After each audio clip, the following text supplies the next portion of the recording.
दोस्तों नमस्कार, आदाब, सत श्री अकाल। तुषार मेहता, हम आज उनके बारे में बात करेंगे। भारत सरकार के सॉलिसिटर जनरल 28 मई को सुप्रीम कोर्ट ऑफ इंडिया में मजदूरों के मामले में जो सुनवाई चल रही थी, उस दरमियान उन्होंने जो कुछ कहा उसको लेकर न्यायिक जगत में, मीडिया में, सियासत में हर जगह तीखी प्रतिक्रिया हुई है। एक जमाने में सत्ता के काफी करीबी समझे जाने वाले पत्रकारों ने भी, संपादकों ने भी टिप्पणी की है, कॉलमिस्ट ने भी टिप्पणी की है। एक कॉलमिस्ट ने तो यहां तक कहा कि प्रधानमंत्री को उन्हें बर्खास्त करना चाहिए, उनको सैक कर देना चाहिए। बहरहाल हम इस तरह की कोई बात नहीं कर रहे हैं, क्योंकि मैं समझता हूं कि सरकार और सॉलिसिटर जनरल दोनों की राय में एक एकरूपता सी है। जो सरकार चला रहे हैं, सरकार के जो समर्थक हैं, और सॉलिसिटर जनरल साहब, मैं समझता हूं कि इनकी राय में कोई अलगाव नहीं है कि एक दूसरे को अंतर्विरोधी के रूप में देखा जाए। लेकिन सबसे पहले दोस्तों हम देखते हैं कि उन्होंने जो कहा उसका क्या मतलब निकलता है, और फिर हम बताएंगे कि मीडिया के लिए भारत की इसका क्या मायने है। दोस्तों, उन्होंने जो बात कही, बहुत सारी बातें कही, लेकिन उसमें दो बिंदु पर मैं आपका ध्यान खींचना चाहता हूं। सबसे पहले तो उन्होंने कहा कि मजदूर जो लोग हैं उनकी जो दुर्दशा के सवाल पर उन्होंने कहा कि इनके बारे में केंद्र सरकार बहुत कुछ कर रही है, पर कयामत के कुछ दूत या कयामत के पैगंबर कुछ ऐसे हैं जो सिर्फ नकारात्मकता, नकारात्मकता और नकारात्मकता ही फैला रहे हैं। उन्होंने जो अंग्रेजी में बातें कही उनका मैं तर्जुमा कर रहा हूं, उनका एक भाव आपके सामने पेश कर रहा हूं। फिर उन्होंने कहा कि ये सोफे में धंसे बौद्धिक देश के प्रयासों को मारने के लिए तैयार नहीं दिखते। ये जो बातें उन्होंने कही वो लाइव लॉ नाम की एक वेबसाइट से मैंने हुबहू लिया है, और उनका हिंदी में तर्जुमा आपके सामने मैं पेश कर रहा हूं। इसके बाद उन्होंने जो बात कही वो बड़ी दिलचस्प और बहुत ही विवाद उसको लेकर हुआ है। उन्होंने दक्षिण अफ्रीका के विश्वविख्यात photographer, photo journalist Kevin Carter साहब की पुलित्जर अवार्ड से नवाजी गई एक तस्वीर, जो पूरी दुनिया के फोटो जर्नलिज्म की एक बहुत यादगार तस्वीर है, जिसको बल्कि मीडिया संस्थानों में मीडिया के छात्रों को भी पढ़ाया जाता है, दिखाया जाता है, बहस की जाती है कि एक पत्रकार को, एक फोटो जर्नलिस्ट को, एक मीडिया पर्सन को क्या करना चाहिए, क्या नहीं करना चाहिए, उसके दायित्व क्या है, उसके कर्तव्य क्या है। इस पर जब बहस होती है तो उसकी चर्चा उस तस्वीर की जरूर आती है। तो उस तस्वीर में यह है कि सूडान में उन दिनों सूखा, अकाल पड़ा हुआ था, और साउथ अफ्रीका से अपने असाइनमेंट से छुट्टी लेकर और सूडान गए केविन कार्टर, और उन्होंने सूडान के एक गांव में ये तस्वीर ली थी। उस तस्वीर में एक छोटा बच्चा बिल्कुल सिमटा हुआ सा पड़ा है, बिल्कुल मरियल सा, लगता है कि पता नहीं क्या होगा, उसका भविष्य क्या है। और कुछ ही दूर पर एक गिद्ध बैठा हुआ है, और गिद्ध के पंख फड़फड़ाने या उड़ने का इंतजार शायद केविन कार्टर ने किया था, लेकिन वो बैठा रहा। उन्होंने जो तस्वीर उसकी ली बच्चे के साथ, गिद्ध और बच्चा, उस तस्वीर ने जब न्यूयॉर्क टाइम्स में वो छपी 1993 में, तो पूरी दुनिया में जिस सूडान के अकाल की चर्चा नहीं होती थी ज्यादा, क्योंकि दुनिया के जो बड़े देश थे, जो बड़े पूंजीवादी मुल्क थे, या जहां मीडिया बहुत स्ट्रांग था, उन मुल्कों के लोग सूडान जैसे एक गरीब, एक बेहाल, एक बेहद उपेक्षित देश में रिपोर्टिंग करने नहीं जाते थे। लिहाजा पूरी दुनिया के सामने वो चीज सामने आई नहीं थी कि सूडान में हालात कितने खराब हैं। लेकिन उस तस्वीर के बाद पूरी दुनिया ने यह समझा कि वाकई सूडान की हालात कितने खराब हैं, लाखों हजारों लोग किस तरह बेहाल हैं। तो केविन जो कार्टर थे, उनकी तस्वीर पर पुलित्जर अवार्ड भी मिला। उसको लेकर बहुत सारी दरियाफ्त की गई, और लोगों ने कहा कि आखिर उस बच्चे का क्या हुआ, उस बच्चे को उन्होंने बचाया कि नहीं बचाया।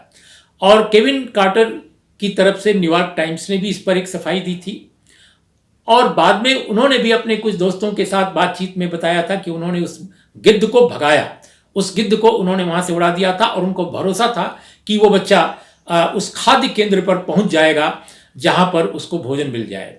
लेकिन किन्हीं कारणों से और शायद बंदिशों की वजह से भी उन्होंने उस बच्चे को स्वयं नहीं पहुंचाया।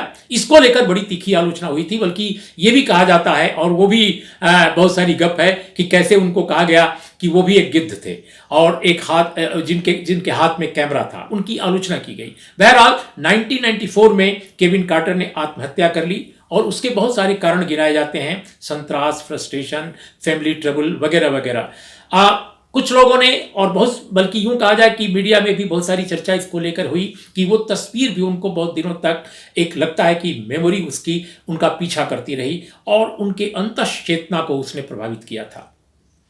बहरहाल हम आज जो चर्चा कर रहे हैं इस तस्वीर के उल्लेख को लेकर तुषार मेहता के बयान पर कि तुषार मेहता ने पता नहीं केविन कार्टर की उस तस्वीर की ऐतिहासिकता को समझा या नहीं समझा, लेकिन ऐसा लगता है कि जो व्हाट्सएप ग्रुप्स हैं और खासकर जो सत्ताधारी दल के समर्थकों के, उस पर एक सप्ताह पहले ही इस 28 मई से एक सप्ताह पहले ही इस तस्वीर को लेकर भारत के उन पत्रकारों, फोटो जर्नलिस्ट, टेलीविजन के रिपोर्टर्स, अखबारों के रिपोर्टर्स को केविन कार्टर की तरह एक गिद्ध के तौर पे पेश किया जा रहा था कि ये तस्वीरें ले रहे हैं मरते हुए बेहाल मजदूरों की और ये दरअसल गिद्ध हैं, ये पत्रकार नहीं होकर हमारी सरकार को न केवल ये बदनाम कर रहे हैं बल्कि अपनी ख्याति बढ़ाने के लिए केविन कार्टर की तरह ये तस्वीरें केवल ले रहे हैं।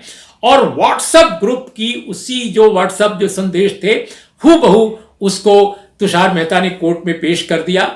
शायद उनके पास वक्त नहीं मिला होगा इस पूरे संदर्भ को पढ़ने समझने की, बल्कि उन्होंने फैक्चुअल गलतियां भी की। उन्होंने 93 की तस्वीर को 1983 का बता दिया। खैर, इस तरह की गलतियां हो जाती हैं, लेकिन हम दोस्तों इसी पर आज आपके सामने बात कर रहे हैं। दोस्तों, तुषार मेहता साहब सुप्रीम कोर्ट में मार्च के आखिर तक कह रहे थे कि देश की सड़कों पर एक भी मजदूर नहीं है, सब राजी खुशी हैं, कहीं नहीं जा रहे हैं। उन्हें तो पत्रकारिता का, फोटो जर्नलिस्ट का बहादुरी के साथ सड़कों पर, हाईवेज पर, रेल के पटरियों के इर्द गिर्द कैमरा लेकर घूमते हुए फोटोग्राफर्स का उनको कृतज्ञ होना चाहिए था कि उन्होंने सच सामने लाया। न केवल आज का सच बल्कि स्वतंत्र भारत का एक ऐसी विराट त्रासदी, उसका सच सामने लाया। पूरी दुनिया ने जाना कि भारत की डेमोक्रेसी में क्या हो रहा है, भारत की गरीब जनता के साथ क्या हो रहा है। अगर ये तस्वीरें सामने न आई होती तो न तो सरकार हरकत में आती केंद्र की और न तो राज्यों की सरकारों पर ज्यादा असर पड़ा होता, खासकर हिंदी हार्टलैंड की सरकारों पर। और दोस्तों, दुख के साथ मुझे कहना पड़ता है कि 2 महीने से तो सुप्रीम कोर्ट में भी इस मामले को लेकर बहुत कुछ नहीं हो रहा था, जबकि PIL तो बहुत पहले दर्ज हुए थे। लेकिन माननीय सुप्रीम कोर्ट ने भी स्वतः संज्ञान जब लिया तो मुझे लगता है कि कहीं ना कहीं इन तस्वीरों का बड़ा असर था। ये जो रिपोर्टर्स थे, ये जो फोटो जर्नलिस्ट थे, इन्होंने अगर सामने न लाया होता सच मरते हुए लोगों की, 80 लोग तो सिर्फ ट्रेनों में मर गए।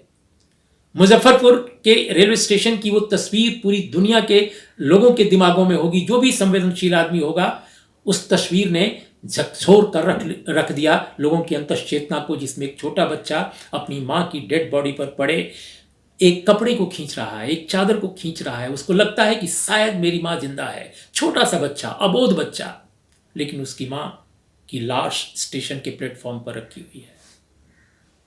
दोस्तों, मीडिया रिपोर्ट्स पे अगर हम जाएं तो 600-700 लोग मरे हैं लॉकडाउन के दौरान, सिर्फ चलते हुए, सिर्फ सड़कों पर। शायद ये संख्या ज्यादा हो क्योंकि बहुत सारे जो मामले हैं अनरिकॉर्डेड हैं। तो ये सब शासकीय एजेंसी और किसी न्यायिक मंच के जरिए सामने नहीं आई हैं, ये सारे मीडिया के जरिए आई हैं। इसके बावजूद कि इस देश का मीडिया का बहुत बड़ा हिस्सा कीर्तन मंडली में तब्दील हो चुका है अब बरसों से, भजन मंडली भी कह सकते हैं। तो क्या तुषार मेहता साहब चाहते हैं कि इस मीडिया का कोई हिस्सा कीर्तन मंडली और भजन मंडली से बाहर न रहे? हम तुषार मेहता साहब को याद दिलाना चाहेंगे, शायद उनको भूल गया है, उन्हीं के सूबे के सांसद रह चुके और देश के बहुत बड़े मंत्री रहे, गृह मंत्री रहे, उप प्रधानमंत्री रहे, लाल कृष्ण आडवाणी साहब। उनसे जब इमरजेंसी के बाद पूछा गया जनता पार्टी के समय कि आपको इमरजेंसी के दौरान प्रेस के बारे में आपका क्या कहना है, उन्होंने कहा था कि प्रेस को उस समय की हुकूमत ने कहा कि झुको, तो प्रेस केंचुआ बन गया था, केंचुए की तरह प्रेस रेंगने लगा था। यह अलग बात है कि उस वक्त भी कुछ अखबार, कुछ मैगजीन्स थी जो साहस के साथ सच पेश कर रही थी और उनमें बहुत सारी मैगजीनों को हम लोग उन दिनों पढ़ते भी थे। दिनमान, धर्मयुग, इंडियन एक्सप्रेस तो कर रिपोर्ट कर ही रहा था और भी कुछ अखबार थे। लेकिन दोस्तों, उन दिनों केंचुआ जो कहा गया, आज कीर्तन मंडली कहा जाता है, भजन मंडली कहा जाता है। तो क्या तुषार मेहता साहब चाहते हैं कि आज की समूची पत्रकारिता कोई ऐसा न बचे जो कीर्तन मंडली, भजन मंडली में शामिल न रहे, सब केंचुआ बन जाए?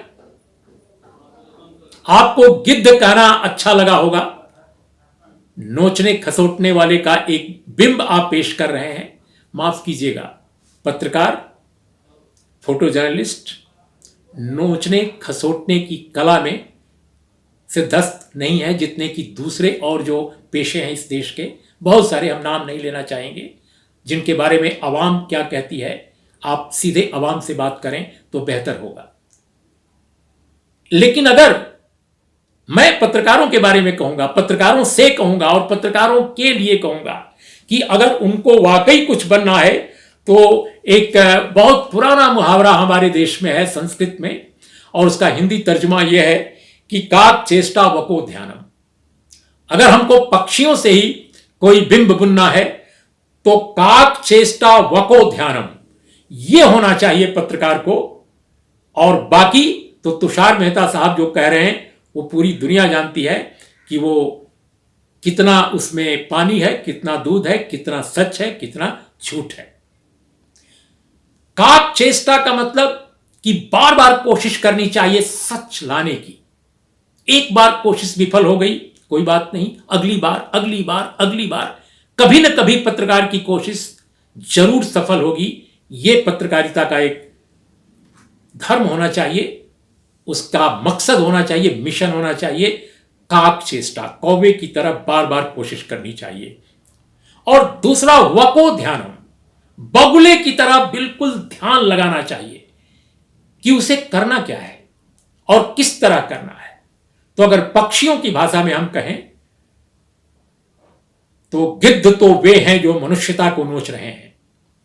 कम से कम बेहतर पत्रकारिता करने वाले लोगों के बारे में तुषार मेहता साहब, आप ऐसा तो बिल्कुल न कहिए, क्योंकि ये न केवल भाषा का भदेश है बल्कि शब्दों के साथ अत्याचार है और माननीय न्यायालय का भी अपमान है कि आप सच की एक विरूप तस्वीर पेश कर रहे हैं। दोस्तों, आज बस इतना ही, लेकिन अंत में चलते चलते मैं ये जरूर कहूँगा कि एक बार फिर से केविन कार्टर के बारे में तुषार मेहता को जरूर पढ़ना चाहिए। व्हाट्सएप यूनिवर्सिटी के संदेशों पर निर्भर नहीं रहना चाहिए। केविन कार्टर बहुत कम उम्र में उनकी मृत्यु हुई या उन्होंने आत्महत्या की, क्या कारण थे, कैसा जर्नलिज्म वो करते थे, साउथ अफ्रीका में क्या उनका रोल था, उनको इसकी जरूर दरियाफ्त करनी चाहिए। तो इन शब्दों के साथ आपका बहुत बहुत धन्यवाद। नमस्कार, आदाब।